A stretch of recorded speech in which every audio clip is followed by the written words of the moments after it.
Salut à tous. Alors des nouvelles des 3 petits alpagas débarqués hier. Donc j'ai pas compté, mais ça doit faire une trentaine d'heures qu'ils sont tous ensemble. Donc tout le troupeau réuni. Django. Aujourd'hui c'est la première fois qu'ils voyaient le chien, donc ils sont pas encore hyper à l'aise. Voilà, quand le chien avance vers eux, ils ont tendance à partir, mais voilà, c'est normal. Là ils apprennent à se connaître, à comprendre que le chien c'est pas un problème. Donc ils le voient de la part des autres lamas. Comme là, ici, hein, on a Brownie qui est couché, Scout était couché juste avant. Et là, il y a toutes les mères, enfin toutes les femelles là qui sont arrivées, donc de l'autre enclos. Mani, il est tout là-bas, en bas, je vais zoomer. Et je vais vous montrer aussi, juste il y a la tête de, hop là par là, de Mousse. Donc il y a 2-3 lamas là-bas.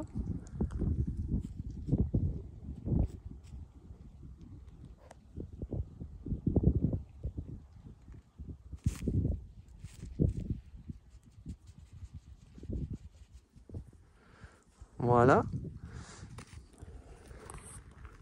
Donc mes inquiétudes par rapport à Mani, par rapport aux femelles, etc.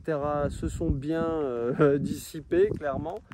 Ce que j'ai pas dit hier, et j'en suis désolé, surtout pour les professionnels et les gens qui aiment les lamas en général, c'est que c'est compliqué quand même de regrouper des animaux ensemble, surtout là, 3 animaux entiers.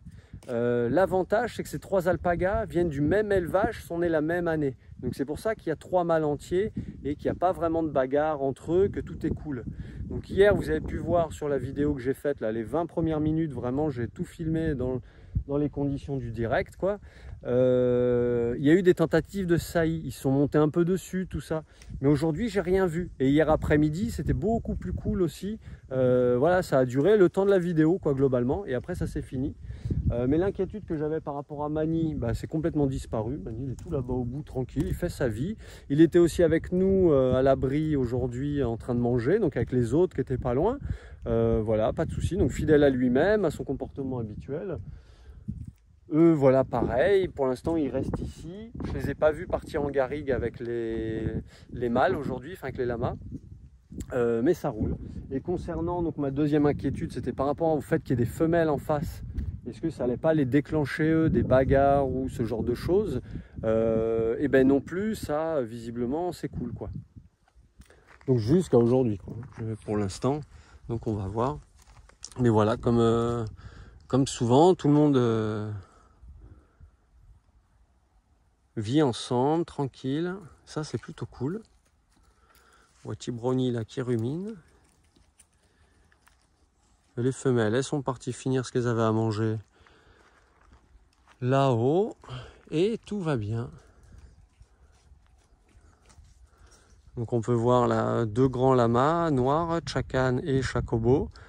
Voilà, avec les petits... Ah non, qu'est-ce que je dis? Chacobo, il est là-bas en bas. Non, non, mais c'est... Ça y est, j'ai zappé son nom. Tao, le noir. Le petit alpaga. Et non, donc là-bas derrière, avec Mani, il y a donc Mousse, il y a Chacobo, il est là-bas, il était avec nous tout à l'heure.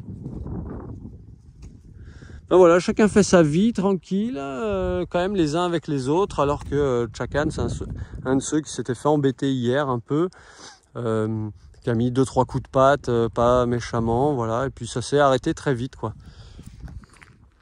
Donc voilà, incorporer des animaux les uns avec les autres, ça demande quand même un peu de savoir-faire et comment dire, de savoir qui on va mettre avec qui. C'est jamais gagné d'avance, donc si des gens font ça, bah voilà, faites gaffe quand même, prenez des précautions. Et je trouve là ce que j'ai fait, j'ai regardé la vidéo plusieurs fois hier et comparé à d'autres fois où j'ai incorporé des lamas. Bah moi maintenant j'ai une lecture plus fine des animaux et j'ai vite compris qu'il valait mieux tout ouvrir en fait, que si les animaux devaient fuir, se poursuivre un peu, c'était beaucoup mieux plutôt que de les laisser enfermer tous ensemble dans le petit corral en fait, où c'est une zone qui est quand même fermée et pour fuir c'est pas assez, quoi. Donc de suite les animaux se retrouvent les uns en face des autres et ça peut ne pas forcément être cool, quoi. Et le fait qu'ils soient vraiment en liberté, tranquille, ça permet de fuir, d'être voilà, que chacun soit tranquille, mettre sa distance dont il a besoin, quoi.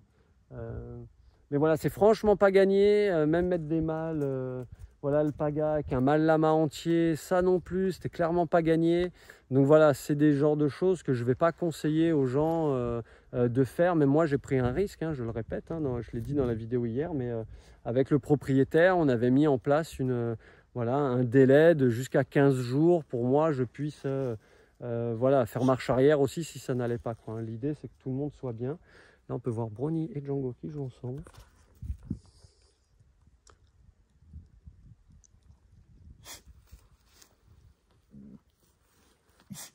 Donc ça, ce n'est pas un comportement habituel pour un lama, clairement, ou un alpaga, de jouer avec un chien. Mais Brony, il est comme ça, et mon chien, il est OK pour ça. Enfin, quand je dis pas normal, pas habituel, quoi. Et les alpagas, ils viennent voir, tiens, qu'est-ce qui se passe? Parce que les lamas, enfin les animaux en général, hein, ils sont très sensibles à l'énergie. Donc là, ils sentent de l'excitation de mon chien, sûrement de Brony aussi. Donc ça leur parle. Donc on voit Mani qui revient tel un prince devant ses femelles. Voilà. Donc les petits gars, ils l'embêtent un peu. Et il va aller certainement manger sous l'abri. Voilà. Mousse, qui est clairement un suiveur. Lui, il n'aime pas rester derrière tout seul. Et voilà comment le mouvement s'engage. Django, couché. Couché.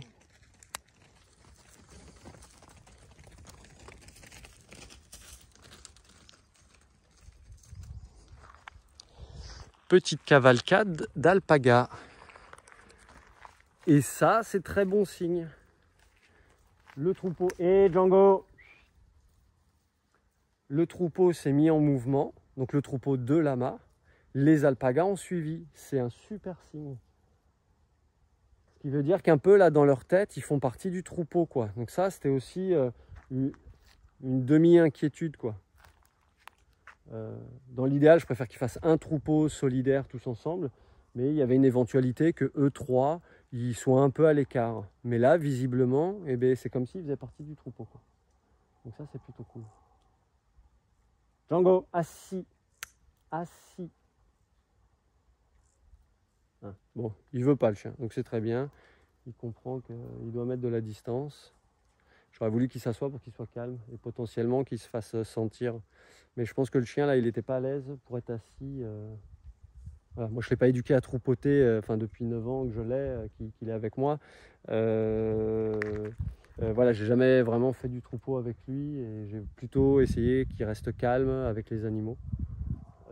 Donc c'est pas de mal à veille que ça va changer ça, et c'est tant mieux. Bon, je vous fais des bisous, j'arrête là-dessus parce que sinon, comme d'hab, je parle de tout et de rien, mais là on a vu plein de choses intéressantes, donc c'était super. Voilà, quand on intègre des animaux, voilà, on fait gaffe. Pas de mâle avec les femelles, enfin de mâle entier en tout cas avec des femelles. Et même des mâles castrés avec des femelles, ça peut être, voilà, ça peut déraper, ça peut être problématique, pardon. Donc ça aussi, on est vigilant, quoi. Ça peut, dans certaines conditions, comme là, on peut faire certaines choses dans certaines conditions, voilà, avec voilà, des précautions. Allez, sur ce, je vous fais des bisous. Je vous dis à très bientôt pour des nouvelles des alpagas ou d'autres trucs. Ah oui, bientôt la castration de Scout et Brony. Allez, je vous en dis pas plus. Ciao, ciao.